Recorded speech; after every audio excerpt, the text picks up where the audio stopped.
বৃষ্টি নামছে তাই ভাবলাম ঈদে তেহারি খাইনি, কেন স্কিপ করব। গরু মাংস নিয়ে ঝটপট তেহারি রান্না করে নেব আজকের রাত্রে। হ্যালো ভিউয়ার্স, আসসালামু আলাইকুম। আশা করি সবাই ভালো আছেন। তেহারি রান্না করার জন্য আমি 1.5 কেজি গরু মাংস নিয়েছি। কোরবানির মাংস দিয়ে তেহারি খাবো, এজন্য সাইজটা একটু মাংসের বড় করে নিয়েছি আমি, হাড় চর্বি সহকারে।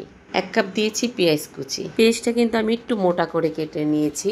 2 টেবিল চামচ দিয়েছি আমি তেহারি মশলা। 1.5 টেবিল চামচ দিয়েছি আমি লাল মরিচের গুঁড়া, স্বাদ মতন লবণ।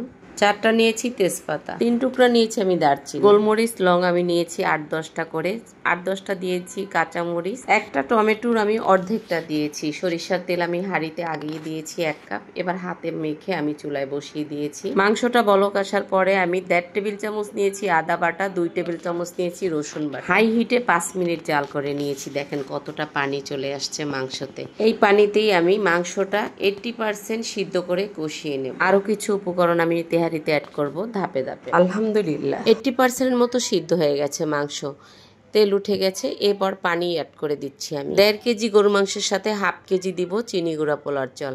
পানিটা বুঝে শুনে দিতে হবে, কেননা ঝোলে মাংসতে পানি ছিল। 1/2 কেজি চালে 3 পা পরিমাণ পানি দিয়েছি। 1 চামচ দিয়েছি গুঁড়া দুধ, 10-12টা দিয়েছি কাঁচামরিচ, 5-6টা দিয়েছি আলু বখারা, 2 আইটেমের কিশমিশ দিয়েছি 1 মুঠো। তেহারিটা ছিল খুবই ঝরঝরা। আজকের তেহারি রেসিপিটা যদি ভালো লাগে লাইক কমেন্ট শেয়ার করে পাশে থাকবেন। আল্লাহ হাফেজ।